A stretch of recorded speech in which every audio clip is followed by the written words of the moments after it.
December, and since that time, under Rule 147 of our revered Rules of Procedure, you have called before you 13 members of this Parliament to face disciplinary action. And it seems to me that this has been done on a pretty arbitrary basis. One of the ones that you've called, Cathy Sinnott from our group, I doubt has ever shouted at anybody in her life. Another one of the members that you called to appear before the headmaster's study, an Austrian member, was actually in Frankfurt on the day, so he must have one hell of a voice, mustn't he? And I ask, why only 13? There were about 80 of us involved in these so-called disturbances. In fact, you named me yourself in the Conference of Presidents as being one of the causes of the trouble. So why am I not being punished? I'm Spartacus. I'm Spartacus. Oh my, I'm Spartacus.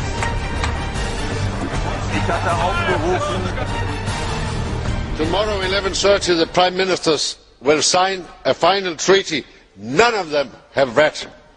They sign a bundle of amendments they cannot even understand. Yesterday, the Danish Parliament refused a referendum on a treaty they have not read. They breached the Danish constitution. All negotiations in the IGC and the Linguistic Lawyers Group have been kept absolutely secret towards many members in this Parliament. First, they undo 2 referendums rejecting the constitution. Then they negotiate in secret and keep the content under a new name. The Lisbon Treaty will dissolve the existing EU, establish a new state with joint citizenship, legal personality and all tools of nation states. Most laws will be adopted by civil servants in secret. Democratic deficit will grow. My group proposed to cancel the signature until you have finally read the final text. Ich habe als Schüler in einem deutschen Gymnasium gelernt, dass im Reichstag der Weimarer Republik es eine Strategie gab, den politischen Gegner niederzuschreien, und zwar chorweise. Die Fraktion, die das dort eingeführt hat, war die Fraktion von Adolf Hitler. Heute habe ich mich daran erinnert gefühlt. Vielen Dank. Shouting down representatives of Parliament, Commission and Council during the signing ceremony was intolerable and must not be tolerated. It brings the worst of the football stadium into Europe's highest chamber and recalls the actions of the communists in the Russian Diet and the National Socialists in the German Reichstag. My formal request, Madam President, is this. My group demands that in future the Presidency use the powers granted to it under our rules of procedure to evict from the chamber members behaving in that fashion. Ne dramatisez pas trop. S'il y a 50 fous dans une salle, il y en a 700 qui sont contre, et ne faites pas une histoire d'État parce qu'il y a 50 débiles mentaux qui ont dérangé ce qui s'est passé tout à l'heure. Calmons-nous, calmons-nous, et Graham, ne demandons pas la sortie physique. Je crois qu'un Parlement libre est un Parlement qui supporte des fous, même s'ils sont désagréables.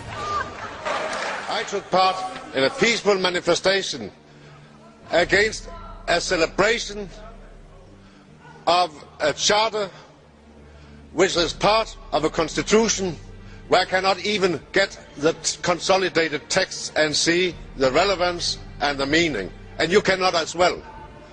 What you are going to sign tomorrow is a treaty none of you have read simply because it's not possible to read it. You conquer our voting time to celebrate a victory over democracy, and therefore I will not attack my colleagues. But I have to say to Mr. Schulz, I did not take part in crying.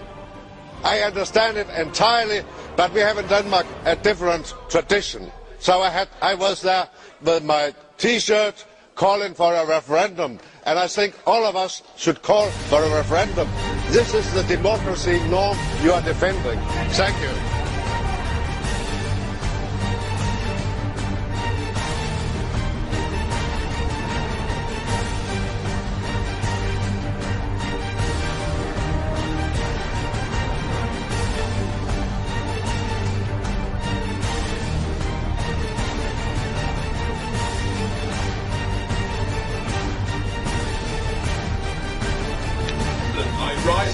170 paragraph 4 to make the point that this proposal that we're being asked to vote on gives the President of this Parliament such arbitrary and dictatorial powers that no one that believes in democracy would ever even consider it.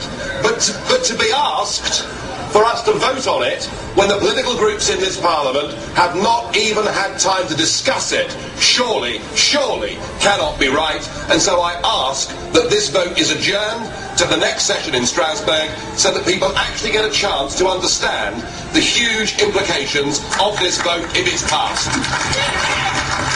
Could it be that the reason you've acted in this arbitrary fashion, tearing up the rule of law, is because you are taking out on us the surrogate contempt you feel for the national electorates who keep voting no on the Lisbon Treaty whenever they're given the opportunity? If I'm wrong, prove me wrong by holding the referendums that you used to support when you thought you could win them. Put the Treaty of Lisbon to the people. Pactio o Lisipiensis. Mr. President, an absolute majority is not the same as the rule of law. I accept that there is a minority in this House in favour of a referendum, that there is a minority in this House against the ratification of the Lisbon Treaty. But this House must nonetheless follow its own rule books. And by popular acclamation, to discard the rules under which we operate is indeed an act of arbitrary and despotic rule. It is only my regard for you, Mr. Chairman, and my personal affection for you that prevents me from likening it to the Ermächtigungsgesetz of 1933, which was also voted through by a parliamentary majority, and I ask this House not to vote it. Will you come outside? You don't say that. Cette réflexion est intolérable. Nous allons prendre des sanctions internes au niveau du groupe et je vais demander l'exclusion de M. Hannen au niveau de notre groupe.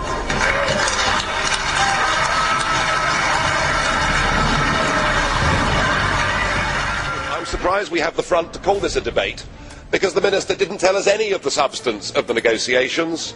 But of course there is no debate, is there? No debate in the national parliaments, no informed opinion in the press, no debate at all. And why? Because this whole treaty is being put together in secret. And that is being done because you don't want to involve the citizens of Europe. You're fearful that the more they find out about your grandiose plans, the more likely they are to vote no. And what's worse still is the downright dishonesty with which this whole process is being pursued. For Angela Merkel, in a letter, to talk about the proposal, to use different terminology without changing the legal substance, I mean, it's Alice through the looking glass stuff, isn't it? It's the twisting of language. It is the deliberate attempt to stop there being free and fair referendums in European countries. It's your plan to act like a bulldozer, just to sweep aside the French referendum result, the Dutch referendum result, to pursue your political goals without taking the people with you. Well, I've no doubt you think that you're going to get away with it. But if you're proud of your European project, if you're true Democrats, then you join me in the call for let the people decide their own future, don't foist it upon them.